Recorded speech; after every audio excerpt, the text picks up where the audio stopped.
Guys, welcome back to my channel earth mom Dehradun. मैं हूं ज्योति और वेलकम है आप सभी का मेरे चैनल में नए हैं तो जल्दी से चैनल को सब्सक्राइब जरूर कीजिए। वीडियो पसंद आई तो लाइक भी करिए। कमेंट सेक्शन में कमेंट करके ज़रूर बताइए कि आप सबको मेरा वीडियो कैसा लगा। आज का रिएक्शन वीडियो हम लोग यूट्यूब के कुछ ऐसे नामी गिरामी गंगा जमुना बहाने वाले व्लॉगर्स के ऊपर बनाने वाले हैं जिन्होंने खुशखबरी को इतनी गंगा जमुना में बहा दिया है कि ऐसा लग रहा है कि खुशखबरी आने वाली है या फिर क्या ही होने वाला है इनकी ज़िंदगी में। मतलब ये पल हर किसी की ज़िंदगी में आता है, लेकिन इस पल का स्वागत कोई इस तरीके से करता है, ये तो भाई सोशल मीडिया के इतिहास में सुनहरे शब्दों से लिखने वाली बात हो गई है कि जिन ब्लॉगर्स के घर वालों ने रो रो कर भगवान के आगे झोली पसार पसार कर जिस खुशी के लिए इतनी मनोकामनाएं दुआएं मांगी, और जब भगवान ने वो मनोकामना और दुआ पूरी कर दी तो उसके बाद हाहाकार मची हुई है। तो गाइस, कोई भी व्यक्ति विशेष के लिए ये वीडियो नहीं है, तो कोई उड़ता तीर अपने ऊपर ना लेना। मैं सिर्फ यूट्यूब के कुछ ऐसे लोगों के बारे में बात कर रही हूँ, किसी पर्टिकुलर लोग के बारे में नहीं, कुछ ऐसे लोगों के बारे में बात कर रही हूँ। तो ऐसे लोगों का नाम भी कमेंट सेक्शन में आप लोग मत लिखना, ठीक है। तो चलिए वीडियो को एंजॉय कीजिए। कुर्सियों की पेटी बांधी और उसी के साथ मैं आप लोगों को बता देती हूँ कि मैंने कल ये मंगाई थी ट्रेंडिंग जेली ग्लास बैंगल्स, जो कि बहुत ही सुंदर लग रही हैं गाइस। आप इसको और भी कुछ कुछ चीज़ों के साथ पैर अप कर सकते हो। तो मैंने तो अपने लिए मंगा ली है, अगर आप लोगों को भी मंगानी है तो मेरी इसी वीडियो के कमेंट सेक्शन में मैं लिंक पिन कर दूंगी। लेकिन इसी के साथ आज मैं आप लोगों को एक और अमेजिंग आइटम दिखाने वाली हूँ जो कि आप लोगों को बहुत यूज़ आने वाली है। वो है गाइस इतने सुंदर से ये झुमके। गाइस, ये इतने सुंदर सुंदर से झुमके, जैसा कि आप लोग जानते हैं कि गोल्ड के रेट इस समय पे आसमान चढ़े हुए हैं, लेकिन गोल्ड के रेट बढ़ने के साथ साथ ही आजकल गोल्ड पहनना रिस्क कम नहीं है। तो आप लोग इतने प्यारे प्यारे ये झुमके बहुत ही अफोर्डेबल प्राइस में ले सकते हो। देख के कोई बताएगा ही नहीं गाइस कि आर्टिफिशियल है, काफ़ी अच्छी क्वालिटी में रिसीव हुए हैं ये मेरे को। तो इसके भी लिंक मैं आप लोगों को इसी ग्लास बैंगल के साथ कमेंट सेक्शन में पिन कर दूंगी, वहां से जाके आप बाय कर लेना। अगर आप लोगों को वहां पे नहीं मिलता है तो एक बार चैनल का कम्युनिटी पोस्ट चेक कर लेना, वहां पे फोटो के साथ मैं शेयर कर दूंगी, तो वहां से भी जाके आप लोग बाय कर सकते हैं। तो चलिए इसी के साथ बढ़ते हैं वीडियो में आगे। तो ये मैं क्या देख रही हूँ, जैसे जैसे दिन नज़दीक आ रहे हैं खुशी के, वैसे वैसे आंसुओं पे आंसू, ऐसा लग रहा है कि आंसुओं की टंकी ऑन हो गई हो। एक के बाद एक का रोने का नंबर आ रहा है, एक के बाद एक का रोने का नंबर आ रहा है। भाई, ये खुशी का पल था, यहाँ तो सबको खुश होना चाहिए था, रोज दिन गिनने चाहिए थे, पर खुशी के पल में इतना रोना क्यों आ रहा है? या फिर रोना ही एकमात्र कंटेंट रह गया है इन ब्लॉगर्स के लिए? बेचारे होने वाले मम्मी पापा ने डिमांड करी भी तो क्या डिमांड करी कि भाई कमरा छोटा पड़ रहा है, कमरे में अब एक बेबी आने वाला है, बेबी के कितने सारे सामान होते हैं तो आप सबको पता ही है। प्लस बेबी को वेंटिलेशन भी चाहिए होता है, थोड़ा खुला डुल्ला एरी सा कमरा चाहिए होता है। तो माता पिता ने अपनी एक छोटी सी जो है ख्वाहिश अपने माता पिता के सामने रखी, उन माता पिता के सामने जिनके ऊपर से उनकी छोटी बहू और बेटे ने एक कलंक हटा दिया, जो कलंक उनके ऊपर सोशल मीडिया के लोग लगाते थे, वो कलंक हटा दिया। और फाइनली एक ऐसे परिवार को, जिस परिवार में बहुत समय से लोगों की नज़र थी, उस परिवार में आने वाला है एक नन्ना मुन्ना या मुन्नी बहुत जल्दी से। तो ऐसे में दादा दादी अपने होने वाले नन्ना मुन्नी के लिए क्या नहीं कर देते? बहुत कुछ कर देते हैं, खुशी खुशी में सब कुछ कर देते हैं, और वो भी तब जब आप सक्षम हो। वो अलग बात है कि आप लोगों के पास सहूलियत ना हो या कोई चीज़ ना हो, तो तब समझ में आता है। लेकिन होने वाले मम्मी पापा ने कमरे की बात क्या करी, यहाँ तो होने वाले दादा दादी ने, बेसिकली दादी ने साफ मना कर दिया कि गुजर बसर तो इसी कमरे में करनी पड़ेगी, भले ही कमरे की अलमारी उठा के बाहर रख दो। अब एक अलमारी में एक बहू के कितने सारे सामान होते हैं, बहुत सारी पर्सनल चीज़ें भी होती हैं जो एक इंसान अपनी अलमीरा के अंदर रखता है। अब अगर वही अलमीरा बेडरूम से बाहर चली जाए तो लोगों के सामने खोलने में कितना ऑकवर्ड लगता है, नहीं? अब मुझे यहाँ पे ये बताओ कि कल तक बोलने वाले कि हम इस बेबी के लिए ये कर देंगे, हम उस बेबी के लिए वो कर देंगे, वो मात्र उस बेबी को एक अच्छा सा खुला डुल्ला कमरा देने में एडजस्ट नहीं कर पाए। यहाँ पे माता पिता अपने बच्चों की सहूलत के लिए खुद गर्मी में सो जाते हैं, पर उनको एसी वाला कमरा दे देते हैं। कितने बच्चे इस बात से जो है सहमति रखेंगे? जब भी बेटियाँ अपने मायके जाती हैं, जब भी बेटियां अपने मायके जाती हैं, कभी कभी ऐसा होता है कि उनके मम्मी पापा कहते हैं कि बेटा तुम हमारे रूम में लेट जाओ, इस रूम में सब कुछ है, बाकी रूम में हम शिफ्ट हो जाएंगे, छोटे बच्चों को किसी चीज़ की परेशानी नहीं होनी चाहिए। कितने लोगों के घर पे ऐसा होता है, क्योंकि बच्चों से मोह माया बन जाती है। बड़ों को इंसान फिर भी इग्नोर कर दे, लेकिन घर के छोटे बच्चों के लिए किसी चीज़ की कोई कमी ना हो, इस बात का घर के बड़े ख्याल रखते हैं, और यहीं से तो उनका प्यार दिखता है बच्चों के लिए। लेकिन ये क्या, होने वाले माता पिता ने एक छोटे से कमरे के लिए बोला कि भाई हमें इधर उधर ऊपर नीचे कहीं दाएं बाएं शिफ्ट होना है, लेकिन वहाँ के लिए उन्हें कर दिया, मजबूरी में उन्हें ये बोल के अपनी बात कट करनी पड़ी, तो फिर तो हमें कहीं बाहर ही अपना बंदोबस्त देखना पड़ेगा। बताओ, यहाँ तक कि अभी एक बहुत बड़ा ग्रैंड फंक्शन हुआ, जिस ग्रैंड फंक्शन में बड़ी मम्मी से लेकर दादी से लेकर बुआ से लेकर सब खुशी में झूम रहे थे, सब कंटेंट पे कंटेंट बना रहे थे, छाप रहे थे, रील्स वीडियो। मतलब ऐसा क्या था जो उस गोद भराई के फंक्शन में नहीं हुआ। मतलब रोना धोना, नाचना गाना, वीडियो शॉर्ट्स, दे दनादन थी। पर अब पता चला उस गोद भराई के फंक्शन में किसी ने अपना नए रुपए का कंट्रीब्यूशन भी नहीं दिया था, खुशी में भी, कि भाई ये हमारी खुशी से कंट्रीब्यूशन है, पहली बार हमारे घर में जो है ऐसा फंक्शन हो रहा है, तो भैया ये हमारा कंट्रीब्यूशन है। भाई दादी भी कमाऊँ, दादा भी कमाऊँ, बड़ी मम्मी भी कमाऊँ, बड़े पापा भी कमाऊँ। बोलने को ये लोग लखपति करोड़पति लोग हैं, जिनके पास दुनिया की ऐसी क्या चीज़ है जो नहीं है, क्या नहीं है। सोशल मीडिया पे जो लोग अपने पैसों को इतना फ्लॉन्ट करते हैं, उन लोगों ने फंक्शन में कुछ भी खर्चा नहीं किया। चलो भाई, मम्मी पापा का तो फ़र्ज़ बनता है ना, और कोई करे ना करे, मम्मी पापा तो अपने बच्चे के फंक्शन में खर्च करेंगे ना। तो होने वाले मम्मी पापा ने ये भी बता दिया कि इस फंक्शन में किसी ने 1 रुपये नहीं लगाया था, ये फंक्शन हमारे खुद की मेहनत की कमाई से है, जिसका पैसा होने वाली मम्मी और होने वाले पापा ने ही लगाया था। लेकिन देखिए ना, वीडियो बना के, कंटेंट बना के तो सबने डॉलर कमा लिए। तो और कोई इस घर की पोल पट्टी खोले ना खोले, लेकिन इस घर की पोल पट्टी खुद इस घर के बड़े बड़े छोटे छोटे बच्चे खोल ही देते हैं।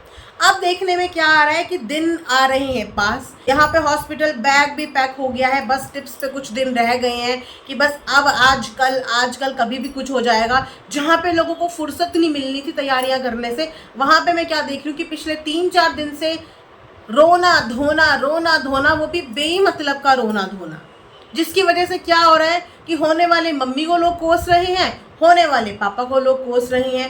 पहले ये कुछ जो व्लॉगर हैं, चंद व्लॉगर, ये अपने ऊपर हो रही हेट का ठीकरा रिएक्शन वालों के ऊपर फोड़ते थे। देखिए, रिएक्शन वालों के ऊपर फोड़ते थे, लेकिन अब तो कोई रिएक्शन वाला इनके लिए कुछ बोल ही नहीं रहा, कुछ कह ही नहीं रहा, कुछ कर ही नहीं रहा। लेकिन उसके बावजूद देखिए कि ये फैमिली वाले कितने टॉक्सिक हैं एक दूसरे के लिए ही, कि अपनी ही वीडियो में ऐसा कंटेंट दिखा देते हैं कि आधी से ज़्यादा इन्हीं की खुद की जनता, इन्हीं के परिवार के बच्चों को, बहुओं को गालियाँ देती नज़र आती है। अभी थोड़े दिन पहले बड़ी मम्मी बड़े पापा ने भी ऐसा कंटेंट डाला जिसकी वजह से माता जी को गालियाँ पड़ी, लेकिन माता जी ने उसके बाद भी भव्य स्वागत किया अपने बच्चे का, बेटे बहू का गोद लगा के, झप्पी पप्पी पाके। ठीक है, कोई फर्क नहीं पड़ा, क्योंकि गालियाँ खाने की आदत पड़ चुकी है।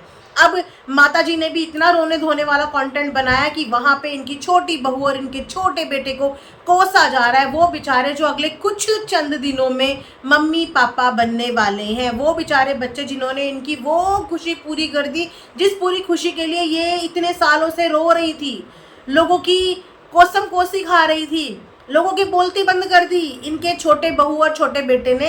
लेकिन उसके बावजूद आज उन बेचारों को गाली खाने की नौबत आ रही है। क्या ये चीज़ें सही हो रही हैं? अब इसका ब्लेम किसको लगाएंगे आप?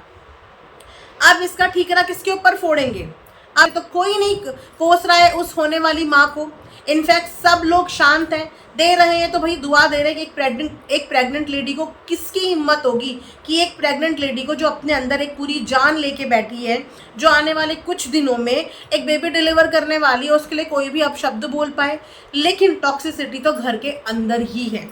अपनी वीडियो के माध्यम से ही एक दूसरे को नीचा दिखाना, एक दूसरे को इस हद तक गाली पड़वाना कि खुश होना। उसके बाद ना तो वो कमेंट ऐसे रिमूव होते हैं, ना ही अपनी ऑडियंस को ये बोला जाता है कि तुम गाली किसको दे रहे हो, जिस बहू को तुम कोस रहे हो या जिस बेटे को तुम गाली दे रहे हो वो मेरी संतान है भाई, मेरे बच्चे हैं वो, और आने वाले दिनों में वो मम्मी पापा बनने वाले। तुम्हारी हिम्मत कैसे हो रही है मेरे बच्चों को इतना नाप शनाप बोलने की? नहीं बोलेंगे। अपने खुद के माँ को गाली पड़ते हुए बच्चे खामोश रहते हैं, और जब बच्चों को गाली पड़ती है तब माँ खामोश रहती है। आज इस वक्त पे एक रोने धोने वाला व्लॉग आया जिसका पूरा का पूरा ठीकरा फोड़ दिया गया होने वाले मम्मी पापा के ऊपर। मैं ये जानना चाहती हूँ कि उन होने वाले मम्मी पापा की क्या गलती है, इसमें उनकी क्या गलती है? वो अपनी उस टाइम को एंजॉय कर रहे हैं जो टाइम वापस लौट के नहीं आएगा, जिस टाइम को कायदे से तो पूरे घर को एंजॉय करना चाहिए, लेकिन वो दोनों उस पल को एंजॉय कर रहे हैं, यादें इकट्ठी कर रहे हैं और जैसे तैसे करके अपनी चीज़ें कर रहे हैं, क्योंकि उनके पास इसके अलावा कोई भी सोर्स ऑफ इनकम नहीं है। ना तो वो करोड़पति है, ना वो लखपति है, ना ही कोई प्रॉपर्टी उनके पास है। बस हाल ही में कुछ छोटा मोटा उन्होंने इतने टाइम के बाद कोई चीज़ अपने लिए खरीदी जैसे तैसे पैसा जोड़ के, क्योंकि ये सब जानते हैं कि उनके पास इतनी सोर्स ऑफ इनकम नहीं है। अब आने वाला उनका बच्चा इस दुनिया में आने वाला है, उसकी देखभाल का ठीकरा किसी और के सर पे थोड़ी फोड़ेंगे वो। माता पिता को ही तो अपने बच्चे की हर चीज़ पूरी करनी पड़ेगी और उसकी परवरिश भी करनी है, उसको अच्छा भविष्य भी देना है, सब कुछ करना है। लेकिन मेरा सवाल सिर्फ इतना है, और गलत सिर्फ इस बात का लग रहा है कि खुशी के पल में ये लोग रोते हैं और रोने के पल में ये लोग मुस्कुराते हैं। ये लोग बिल्कुल उल्टे ही हैं। अब इस पे अगर कोई इनको ये कमेंट में कर दे कि तुमने रोना धोना करके मनुष्यत फैलाई हुई है, खुशी के पल में अच्छे लगते हैं, इतना ज़्यादा फिफक फिफक के रोना, वो भी बेमतलब का, जिसका कोई रीज़न नहीं, कोई वजह नहीं, और रोने के लिए सोशल मीडिया क्यों चुनते हो? ताकि आपके रोने की वजह से आप ही के खुद के घर के परिवार के और सदस्यों को गाली मिले और आप उन गालियों से आनंद ही आनंद, आनंद ही आनंद। हैरानी होती है मुझे ऐसी मानसिकता पे, और हैरानी होती है मुझे ऐसे कंटेंट पे, जिस कंटेंट की बलि एक परिवार खुद ही अपने बच्चों को चढ़ा रहा है और बच्चे खुद ही अपने माता पिता को चढ़ा रहे हैं। खुद ही दुनिया में अब कोई कुछ नहीं बोल रहा है, इनको कोई नहीं कोस रहा है, लेकिन ये खुद ही इतने केपेबल हैं एक दूसरे को कोसने के लिए कि बद्दुआएं पहुंचा रहे हैं। मतलब इतने गंदे गंदे कमेंट जा रहे हैं उस लड़की के लिए, इतने गंदी गंदी बातें जा रही हैं। मतलब उसने ऐसा क्या कर दिया आज तक, कहाँ पे ऐसा क्या गलत उस लड़की को देख लिया? वो भी किसी के घर की बेटी है और इस समय पे प्रेग्नेंट है। क्या कर दिया उसने ऐसा? आज तक इनके गलत में इनके साथ खड़ी नहीं हुई, इनके सही में इनके साथ खड़ी नहीं हुई। मतलब कब खड़ी नहीं हुई? वो उनका मन हो चाहे ना हो, उन्होंने कुछ किया हो चाहे ना किया हो, हमेशा कंट्रोवर्सी में ये लोग इतनी गंद मचा देते हैं, लेकिन उसके बावजूद बिना किसी गलती के वो भी आके इनके लिए खड़ी हो जाती है, वो भी आके इनके साथ खड़ी हो जाती है। हालांकि वो हमेशा से अपना कंटेंट इनसे अलग बनाते हैं, क्योंकि इन लोगों की तो आदत हो गई है कंट्रोवर्सी में पड़ने की, लोगों से लड़ने की, झगड़े करने की, इधर जवाब देने की, उधर जवाब देने की, इन्हें कोई फर्क नहीं पड़ता। लेकिन उसके बावजूद वो अपना धर्म कर्म निभाते हैं कि आके इनके साथ हम साथ साथ है कर लेते हैं। लेकिन ये वक्त उनके लिए गंदगी ना सुनने का था, ना ही गंदगी उनकी तरफ भेजने का था। मतलब कैसे सुकून मिल सकता है एक माँ को ये सब चीज़ें करने के बाद? मैं हैरान सिर्फ इस चीज़ से हूँ। बाकी कोई ऐसा सिंपैथी नहीं है मेरी इस परिवार से।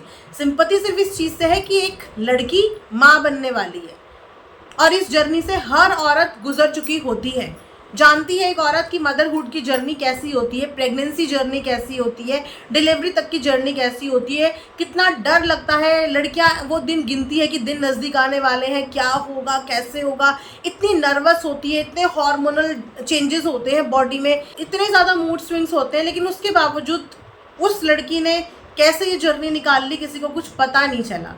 वो तो उसका पति का साथ उसके साथ था, इसीलिए उसकी ये जर्नी निकल गई, वरना उसकी पूरी जर्नी आप खुद देखिए कितनी रोलर कोस्टर वाली थी।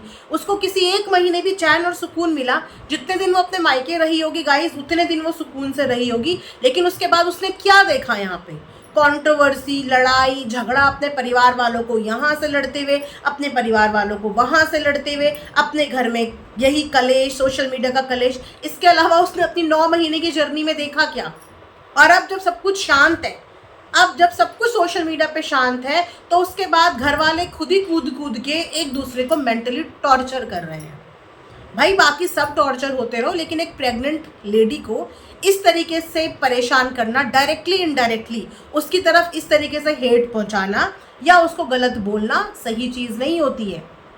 तो जितने भी लोग उसको हेट दे रहे हैं या उसको गंदगी बोल रहे हैं, आप लोग सही नहीं कर रहे हैं, क्योंकि इन लोगों का ये रोज का ड्रामा है, रोज का ड्रामा। उसके बाद आके ये हम साथ साथ हैं ही दिखाएंगे। तो आप लोगों को इतनी सी बात समझ में क्यों नहीं आती कि जब भी बड़ा बेटा अपनी माँ की बुराई करे तो माँ को गाली देने मत जाया करो, और जब माँ कुछ ऐसी हरकतें करे रोने धोने वाली तो बच्चों को गाली देने मत जाया करो, क्योंकि इन सब लोगों की मिलीजुली सरकार होती है और पाप के भागी बनते हो आप लोग, क्योंकि आप लोग अपने मुंह से अपशब्द बोलते हो, अपने मुंह से बद्दुआएं देते हो, अपने मुंह से गंदा बोलते हो। ठीक है, तो ये सब चीज़ें देख के मुझे पर्सनली थोड़ा सा अजीब सा लगा कि भाई कुछ भी बोलो, कुछ भी बाद में बोल लेना, लेकिन फिलहाल उस लड़की को गंदा मत बोलो। ठीक है, गंदा मत बोलो। अगर कुछ कर ही सकते हो तो इग्नोर कर दो। वैसे तो दुआएं देनी चाहिए इस वक्त पे, परिवार के हर सदस्य को उसको दुआएं देनी चाहिए, सबको उसे ब्लेसिंग देनी चाहिए, उसको खुश रखना चाहिए, एक पॉजिटिव एनवायरनमेंट देना चाहिए, हर वो कंफर्ट देना चाहिए जो वो डिजर्व करती है। जैसे हम अपनी खुद की बेटी को हर कंफर्ट देते हैं, उसी तरीके से दूसरे की बेटी को भी वो कंफर्ट देना चाहिए। क्या कमरे का लालच, क्या ऊपर के कमरे का लालच, क्या नीचे के कमरे का लालच? इंसान कमाता किसके लिए है और रखता किसके लिए है? जब जो रहने वाला इंसान ही कंफर्टेबल नहीं रह पा रहा है तो फिर क्या करोगे ऐसी प्रॉपर्टी का ऐसे कमरे इकट्ठे करके, जब अपने खुद के बच्चों के लिए ही उन कमरों में जगह ना हो, जब अपने खुद के बच्चों को ही मना करना पड़े कि तुम इसी कमरे में एडजस्ट करो, इसके अलावा कुछ और कमरा नहीं मिलेगा तुम्हें। क्या करना है ऐसे धन दौलत प्रॉपर्टी का भाई? तो ये था मेरा एक छोटा सा रिएक्शन सोशल मीडिया पे हो रही गंगा जमुना बहाने वाली चीज़ों के बारे में। और ये चीज़ें सच में खुशी के पल पे बहुत गंदी लगती हैं, बहुत ही गंदी। तो खुशी से किसी भी चीज़ का स्वागत करो, पॉजिटिविटी के साथ स्वागत करो। एक नन्ही सी जान इस दुनिया में आने वाली है और इतनी सारी चीज़ों को झेलने के बाद, जिसकी इन सब चीज़ों में कोई गलती नहीं है, दूर दूर तक कोई गलती नहीं है। एक प्यारा सा प्योर सोल आशीर्वाद, भगवान का एक आशीर्वाद, भगवान की एक ब्लेसिंग इस दुनिया में आने वाली है। एंड आई थिंक उसका पॉजिटिविटी के साथ ही स्वागत होना चाहिए। ये मेरा पर्सनल ओपिनियन है। बाकी जिससे कोसना है आप कोसते रहो। मैंने अपना पार्ट यहाँ पे बोल दिया, अपने दिल की बात यहाँ पे बोल दी, क्योंकि मैंने जब ये चीज़ें देखी तो मुझे अच्छा नहीं लगा, तो मैंने क्लियरली यहाँ पे आके बोल दिया। बाकी जिसको अपने जैसे कर्म करने हैं आज़ादी से आप लोग वैसे कर्म करते रहो। आपको आपके कर्म मुबारक, मुझे मेरे मुबारक। मिलेंगे नेक्स्ट वीडियो में। अपना ढेर सारा ख्याल रखिए। Thanks for watching earth mom Dehradun. Bye bye, take care, love you all.